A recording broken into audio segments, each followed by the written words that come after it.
ಗಂಡನ ಪರಸ್ತ್ರೀ ಸಹವಾಸ ಬಿಡಿಸಬೇಕು ಅನ್ನೋದಾದರೆ ಈ ಒಂದು ಪರಿಹಾರ ತಂತ್ರ ಮಾಡಬೇಕು. ಈ ಒಂದು ಪತಿ ಆಕರ್ಷಣ ತಂತ್ರ. ಹೌದು, ಈ ಬೇರನ್ನು ಹಿಡಿದು ರಾತ್ರಿ ಮಲಗಿದ್ದಾಗ ನಿಮ್ಮ ಗಂಡನ ತಲೆ ಸುತ್ತ 21 ಬಾರಿ ನಿವಾಳಿಸಿದರೆ ಸಾಕು. ಯಾರದ್ದೇ ಕೈವಶವಾಗಿದ್ದರೂ ಮತ್ತೆ ಅವರನ್ನು ಬಿಟ್ಟು ನಿಮ್ಮಂತೆ ನಿಮ್ಮವರಾಗಿ ಬಾಳುವಂತೆ ಆಗುತ್ತದೆ. ಆ ಒಂದು ತಂತ್ರ ಯಾವುದು, ಅದನ್ನು ಹೇಗೆ ಮಾಡಬೇಕು ಇವತ್ತಿನ ಮಾಹಿತಿಯಲ್ಲಿ ತಿಳಿಸಿಕೊಡ್ತೀನಿ. ನಿಮ್ಮ ಯಾವುದೇ ರೀತಿಯ ದೈಹಿಕ, ಮಾನಸಿಕ, ನೈತಿಕ ಸಂಬಂಧ, ಇನ್ನಿತರ ಯಾವುದೇ ಗೌಪ್ಯ, ನಿಗೂಢ, ಕಠಿಣ ಸಮಸ್ಯೆಗಳ ಶಾಶ್ವತ ಪರಿಹಾರಕ್ಕಾಗಿ ಈ ತಕ್ಷಣ ಪಂಡಿತ್ ಯಶವಂತರಾವ್ ಗುರುಗಳಿಗೆ ಒಂದು ಕರೆ ಮಾಡಿ. ಅವರು ನಿಮ್ಮ ಪ್ರತಿಯೊಂದು ಸಮಸ್ಯೆಗೂ ತುಂಬ ಚೆನ್ನಾಗಿ ಪರಿಹಾರ ಮತ್ತು ಮುಕ್ತಿಯನ್ನು ನೀಡುತ್ತಾರೆ.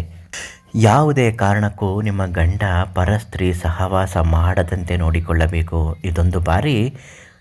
ಒಂದೇ ಒಂದು ಬಾರಿ ಪರಸ್ತ್ರೀ ಪಾಶಕ್ಕೆ ಬಲಿಯಾದರೆ ಆತ ಮತ್ತೆ ಎಂದು ನಿಮ್ಮನ್ನು ಇಷ್ಟಪಡುವುದಾಗಲಿ ಪ್ರೀತಿ ಮಾಡುವುದಾಗಲಿ ಮಾಡುವುದಿಲ್ಲ. ಸಂಪೂರ್ಣವಾಗಿ ಸ್ವಂತ ಹೆಂಡತಿಯನ್ನೇ ತೊರೆದು ಹೋಗುತ್ತಾನೆ. ಮಾನಸಿಕವಾಗಿ ಅವಳಿಗೋಸ್ಕರ ಕೊರಗುತ್ತಲೇ ಇರುತ್ತಾನೆ. ಇನ್ನು ನಿಮ್ಮ ಬಗ್ಗೆ ಎಲ್ಲಿ ಹೇಗೆ ತಾನೇ ಚಿಂತೆ ಮಾಡಲು ಸಾಧ್ಯವಾಗುತ್ತದೆ. ಆದ್ದರಿಂದ ಈ ಒಂದು ಪುಟ್ಟ ಪರಿಹಾರ ತಂತ್ರ ಮಾಡಿದರೆ ಸಾಕು. ಆ ಹೆಂಡತಿ ಎಲ್ಲೇ ಇದ್ದರೂ ನಿಮ್ಮನ್ನು ಹುಡುಕಿಕೊಂಡು ಮತ್ತೆ ಬರುತ್ತಾನೆ. ಆ ಪರಿಹಾರ ತಂತ್ರವೇ ಆಕರ್ಷಣ ಬೇರು.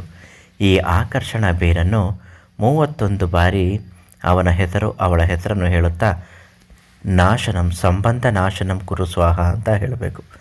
ಈ ಸಂಬಂಧ ನಾಶನಂ, ಆ ಹುಡುಗಿ ಹೆಸರು ಚಾಂದನಿ ಅಂತಾಗಿದ್ದರೆ ಚಾಂದನಿ, ನಮ್ಮ ಗಂಡನ ಹೆಸರು ಹರೀಶ ಅಂತಾಗಿದೆ, ಹರೀಶ ಚಾಂದನಿ ಸಂಬಂಧ ನಾಶನಂ ಕುರು ಸ್ವಾಹ ಅಂತ ಹೇಳುತ್ತಾ ರಾತ್ರಿ ಗಂಡ ಮಲಗಿದ ಮೇಲೆ 21 ಬಾರಿ ಅವನ ತಲೆ ಸುತ್ತ ಆ ಬೇರನ್ನು ನಿವಾಳಿಸಬೇಕು. ಇದನ್ನು ಕೇವಲ 3 ದಿನ ಮಾಡಿ ಸಾಕು. ನಿಮ್ಮ ಗಂಡ ನಿಮ್ಮ ಕಾಲು ಕೆಳಗಡೆ ಗುಲಾಮನಾಗಿ ಬಿದ್ದಿರುತ್ತಾನೆ. ಈ ಬೇರನ್ನು ಈ ತಕ್ಷಣ ಪಂಡಿತ್ ಯಶವಂತರಾವ್ ಗುರುಗಳಿಗೆ ಕರೆ ಮಾಡಿ ಅವರು ನಿಮಗೆ ನೀಡುತ್ತಾರೆ. ಸಂಪೂರ್ಣ ಸಮಸ್ಯೆಗಳು ಪರಿಹಾರ ಬೇಗ ಆಗೋಗುತ್ತೆ.